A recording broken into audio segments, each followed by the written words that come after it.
Assis à table dans ce café en face de Maxime, je le regardais avec incrédulité face à ce que je venais d'entendre. Veuillez répéter, je ne pense pas avoir bien compris. Madame Eleuthina Konstantinovna veut-elle 3 millions de roubles? Dans une enveloppe? Comme une bénédiction pour notre mariage? 3 millions. Oui, exactement ça. Une bénédiction. Il a confirmé avec le calme que seuls peuvent avoir ceux qui ont l'habitude de céder. La mère a dit que sans cela, l'union ne serait pas bénie. Ce n'est pas une bénédiction, Maxime, c'est un consentement. Et nous, âgés de 32 et 29 ans, avons besoin de l'autorisation de quelqu'un pour nous marier? Je connaissais la réponse avant même qu'il n'ouvre la bouche. Ce n'est pas une question de permission, Lee. Il s'agit de ne pas perdre le seul lien qui me reste. Si je me marie sans sa bénédiction, elle me exclura de sa vie. Déshérité. Le mot sonnait comme un couteau émoussé déchirant l'air entre nous. 2 ans. 2 années d'une relation que je pensais solide, pleine d'affection, de projets, de rêves construits ensemble. Lui, un professionnel à succès, moi, un architecte avec une carrière stable. Il y a 3 mois, la demande en mariage, la joie, les projets. Jusqu'au début des visites aux parents. Le mien l'a accueilli à bras ouverts. Mon père, avec une poignée de main ferme, ma mère, avec des larmes de bonheur dans les yeux. Rien de forcé, rien de calculé. Avec sa mère, c'était différent. Eleuthina Konstantinovna m'a accueilli à la porte de son appartement de 4 chambres au cœur de Moscou avec un regard qui allait de ses cheveux à ses chaussures, comme si elle évaluait un produit disponible dans le commerce. Le dîner était un interrogatoire déguisé en conversation, où je suis née, où j'ai étudié, ce que faisaient mes parents, combien je gagnais, si j'avais une propriété, une voiture, des investissements. Maxime a essayé de l'adoucir, mais elle était implacable. J'ai besoin de savoir qui vient dans ma famille, a-t-il expliqué, comme si j'étais un intrus demandant l'asile.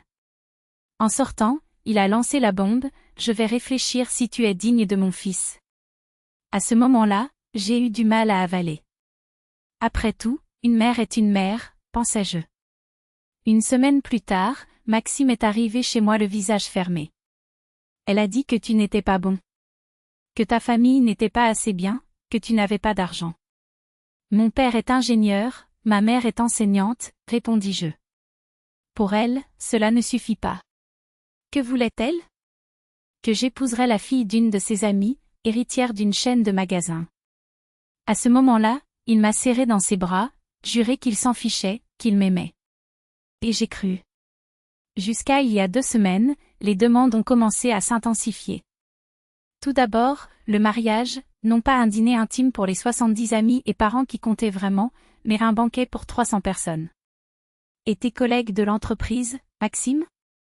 Que penseront-ils si tu ne les invites pas? Il essaya d'argumenter, mais elle resta catégorique. 1,5 million au moins. Nous avons cet argent, a-t-il déclaré, comme si cela justifiait cette absurdité. J'ai proposé quelque chose de plus petit, 50 personnes, un lieu accueillant. Ma mère ne l'acceptera pas. Alors laissez-la payer la différence, ai-je répliqué.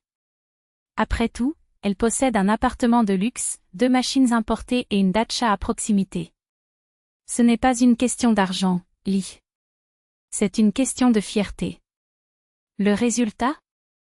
Une semaine de silence, suivie de la déclaration, si c'est le mariage d'un pauvre, je n'y vais pas. Maxime a débattu entre elle et moi, jusqu'à céder, 200 invités, un juste milieu. 1,2 million roubles rien que pour le parti. J'ai ravalé ma fierté et accepté. Après tout, c'était juste une fois dans une vie, non? Puis vinrent les Maldives. Pourquoi les Maldives? J'ai demandé. Parce que la fille de l'ami de ma mère y est allée. Et mon fils mérite moins? Nous voulions la Grèce, moins cher, plus notre style. La Grèce? Cela semble être quelque chose pour ceux qui n'en ont pas les moyens. Encore 300 ou 400 000 roubles. Maxime m'a regardé avec de la culpabilité dans les yeux. Peu importe l'endroit, mentis-je, mais je vis le poids que cela avait pour lui. En fin de compte, les Maldives. Encore 400 000 $ de ses économies. Et hier, le coup de grâce. Il est arrivé chez lui détruit. Lee, ma mère, elle veut une bénédiction financière. Une tradition, selon elle, le marié doit offrir un « cadeau » aux parents de la mariée. Mais dans ce cas-ci, c'était le contraire.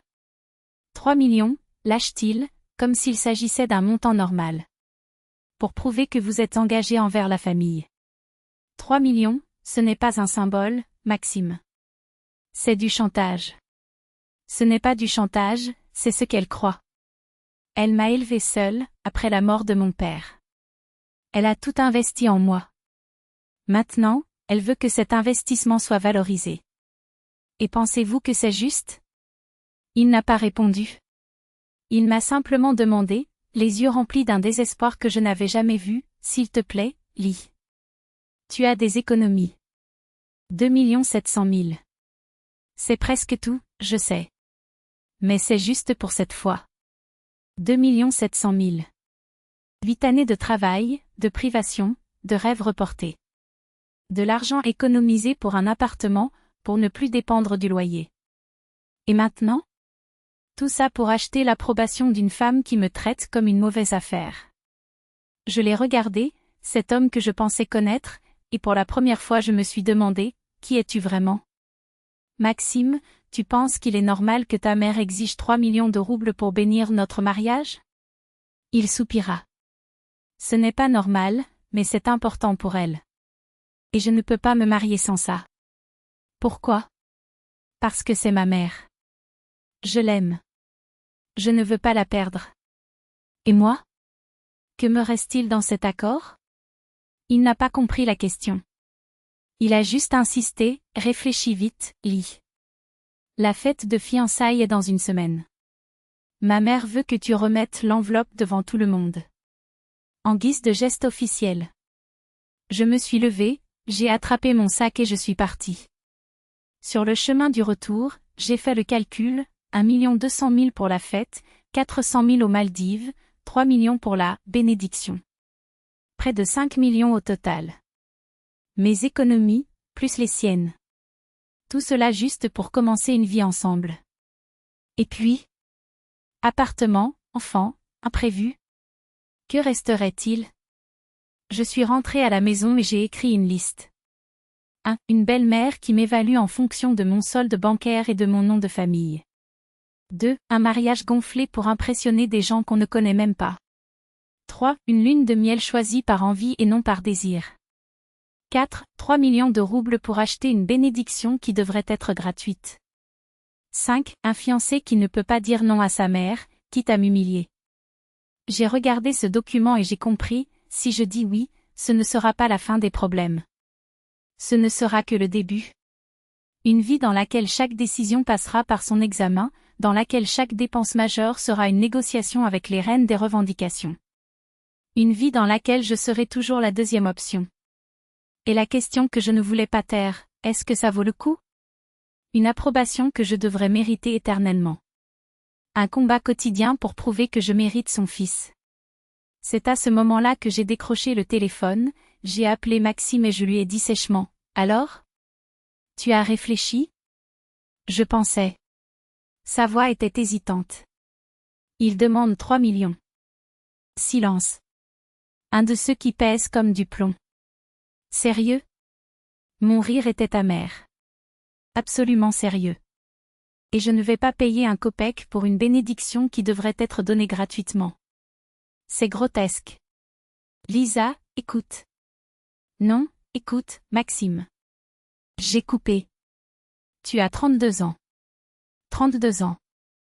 Et tu ne peux toujours pas dire non à une mère qui extorque ta fiancée. Elle ne demande pas de garantie, elle réclame une rançon. Et qu'est-ce qui est pire? Tu es là en train de me demander de payer. Elle veut juste s'assurer que tu es sérieux. 3 millions ne prouvent pas le sérieux, Maxime. Cela prouve que je suis un idiot avec l'argent. Ma voix tremblait, mais pas de faiblesse. De fureur. Et ce n'est pas le cas. Je ne vais pas donner un centime. C'est ma décision finale. Un autre silence. Cette fois, chargé. Alors il n'y aura pas de mariage. Ma mère ne nous bénira pas sans cela. Tu sais ce que cela signifie pour moi. J'ai raccroché. Il a rappelé dans les 5 minutes. Lisa, attends. Parlons. Il n'y a rien à dire. Froid. Soit tu m'épouses sans cette humiliation imposée par ta mère, soit tu ne te maries pas. Point final. Je ne vais pas vivre dans une relation où je suis la dernière priorité. Ce n'est pas juste. Sa voix se brisa. Tu m'obliges à choisir. Forcé? J'ai ri, sans joie. Maxime, ta mère t'oblige à me choisir, pour 3 millions. Tu penses que c'est juste? J'ai pris une profonde inspiration. J'ai 3 jours. Soit tu lui dis qu'il n'y aura pas d'argent, que nous nous marierons avec ce que nous avons, soit tu lui rends la bague et nous continuons notre vie. 3 jours. Pas une minute de plus. J'ai raccroché. 3 jours sans un mot. Pas d'appel, pas de message. Le 4e jour, le téléphone sonna. Lisa, j'ai parlé à ma mère. Une pause tendue. Elle a accepté 2 millions. Le rire s'est échappé avant que je puisse le contrôler. Acide. Douloureux. Comme c'est généreux. Remerciez-la de ma part pour cette réduction absurde. Le silence à l'autre bout du fil était une réponse suffisante. Maxime, écoute attentivement, le seul compromis acceptable est 0. 0 rouble. 0 condition. Parce que personne ne paie pour l'amour. Et personne ne paie pour le respect. Mais, il n'y a pas de « mais », point. Ma voix était comme une lame. Soit tu comprends cela maintenant, soit tu ne le comprendras jamais.